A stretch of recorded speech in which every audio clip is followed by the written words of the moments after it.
Tommy, I bet you can't guess what this design concept is for. In other words, what car this is going to be in the very near future, because this is obviously Toyota, and I'll give you a hint.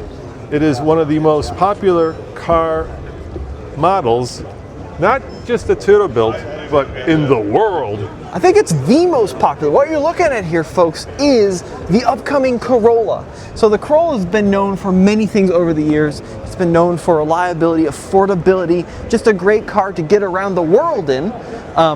But they have gone absolutely wild with this new Corolla. So let's start with the exterior design, Dad, then we'll take them inside, show them what the interior has to offer, and talk about whether or not this thing is going to make it into production looking like this. Now the front end, Dad, the way this headlight kind of makes this really sharp point, looks very much like a C8 Corvette and very unlike any Corolla I think we've ever seen. Yeah, I mean, it's wider, it's lower, it's definitely sportier, and will it make it into production? You know, that is anybody's guess, but it is certainly a wild Corolla, because if Toyota has the cojones to actually build this, I'm all into it, because it's a really cool futuristic design. Now maybe you can kind of pop the camera in there and kind of show them the interior, because the interior is kind of what the wildest part. First and foremost, you can see that there's two different designs for the seat. There's the passenger seat, and then there's the driver's seat. They have different headrests, and Toyota says that the driver's seat is meant to hold you in place, whereas the passenger seat is meant for comfort.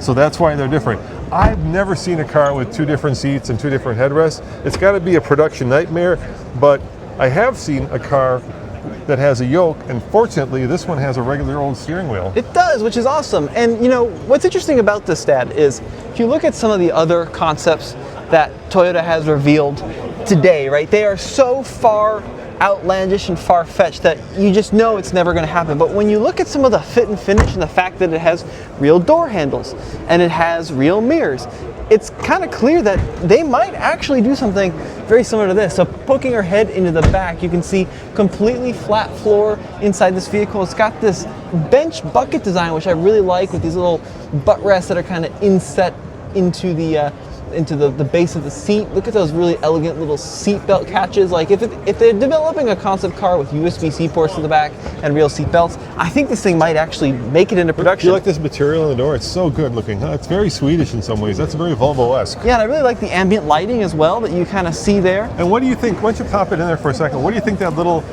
toy car is on the center console there? Do you see it? That's the gear shifter. That's the gear shifter, yeah, wow. Yeah, for sure. My favorite part of this by far, though, is the back end treatment. I think it looks really good. Yeah, I mean, it's super angular. Like, it's kind of funky that we're not seeing any conventional Toyota design in this vehicle at all, right? Well, it's got this little ducktail right there, which is really cool. And then I love the way that this tail light kind of wraps all the way around. Now, I've seen that in some other cars, but it is very modern and it is very different when you look at it for something that is, you know, the best-selling car with the nameplate of Corolla. What I really like about it, and this is something that we are starting to see less and less of, is the fact that it has an actual rear window, right? So a lot of the concepts we've seen here at the Japan Mobility Show have had no rear window, kind of like the Polestar 4, but at least this thing has actual back glass in it, which I think is now look, we've key. got obviously big old, you know, tires 21s that fill out the interior of the wheel well. I think this is not going to make production. You don't think a Corolla will have 21s? No, I think the concept cars always have big old tires, but obviously that's something that would be very hard to put into production. Now, let's talk about the powertrain. Oh, this is cool too. Yeah, let's talk about the powertrain. So this one has a little charge indicator there on the side of the Corolla. You can see it just went from 90, 80, 70. It tells you the charge percentage. So clearly there's an electric version, but that's not the full story. No, Toyota says that you can have your Corolla with any powertrain you like. In other words, what they're suggesting is that there'll be an internal combustion engine one, there'll be a hybrid, there might be a plug-in hybrid, and of course there's one that's all electric like this one that I think they're displaying. Very cool, yeah. Here, let me... Show that little car in the middle there, it's so cool. There you go, you can see it there on the center console. That little illuminated glass thing is a shifter, which is pretty unbelievable. Arigato, thank you. This has a passenger display in it as well. You can see that there in front of the passenger, and that's supposed to fold up as well and kind of hide out of the way if you don't want it displayed. Very cool interior. You know what I like? It's got real controls for the seats. I think Yeah, those it's will got make real seat controls. Those will make it into production for sure. So I think that, you know, Dad, it's easy to say this is a crazy outlandish prototype that's never ever going to see the light of day. You know what, Tommy? It's a crazy outlandish prototype that will never see the light of day. I disagree. Okay. I mean, look, they don't do prototypes with seat controls, door handles, mirrors, USB-C ports, and seat belts, right? Most of these crazy concepts will never have seat belts because they're never ever going to be a thing.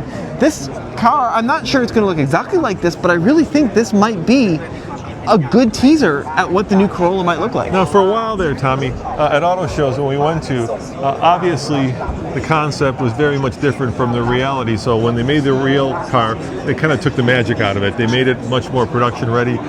You probably wouldn't get two different types of seats for driver and passenger. And then for a while, with like Rivian, remember the Rivian, or with the Stinger, right? The concept car was very much the car that got built. Yeah. So the question is, are we going back to, you know, concepts being kind of just a styling exercise, or are we going to be someplace where this is actually going to go into production? Well, I really hope something similar to this makes it in production because it's just fundamentally cool. I like how low the front end is. I like how wide it looks. I love all the glass, right? So many modern cars have these little greenhouses that are so restricting and so terrible for visibility. But if they could put something like this into production, it'd be awesome. Now, pricing, right, Corolla?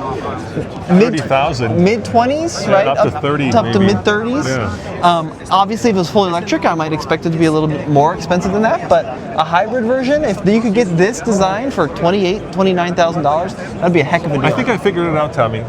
I think this is supposed to have a Lexus badge. I think no. they put the wrong badge on it. That's over there. Oh, it's over there. I think they mistakenly put a Toyota Corolla badge, but they meant to put a Lexus badge because this to me looks like a Lexus. Well, guys, I'd love to hear what you think of this Corolla concept. I think it's absolutely gorgeous. I love a lot of the design cues, and I really, please, Toyota, if you're gonna tease us with this, make it a reality. Hell yeah. Once again, just like we did with the previous video of the new Land Cruiser FJ, Toyota, 3 words, take my money. There you go. Head on over to alltfl.com for what, Tommy? More news from the Japan Mobility Show and everything else in between. We'll see you soon. Ciao. All right, so just a little behind the scenes here from the Japan Mobility Show. It's a very, very hard show to film because there are these cars that they launch, but they only bring one to the show at a time, and then everybody crowds around them, and it's almost impossible to get a clean shot of them whatsoever. But, you know, what's cool about it is you get to see some things you wouldn't see in the US, like this crazy little shipping crate concept truck thing that looks like it's homemade, because it kind of is. You build it yourself. So if you want to check out a lot more videos over at All TFL, that's where you're going to find them. Yeah, and there's a lot more coming. We've got a new Century, Yep. a new brand now above Lexus. Yep. And then we have some surprise cars and vans that Lexus actually unveiled. So be sure to head on over to All TFL.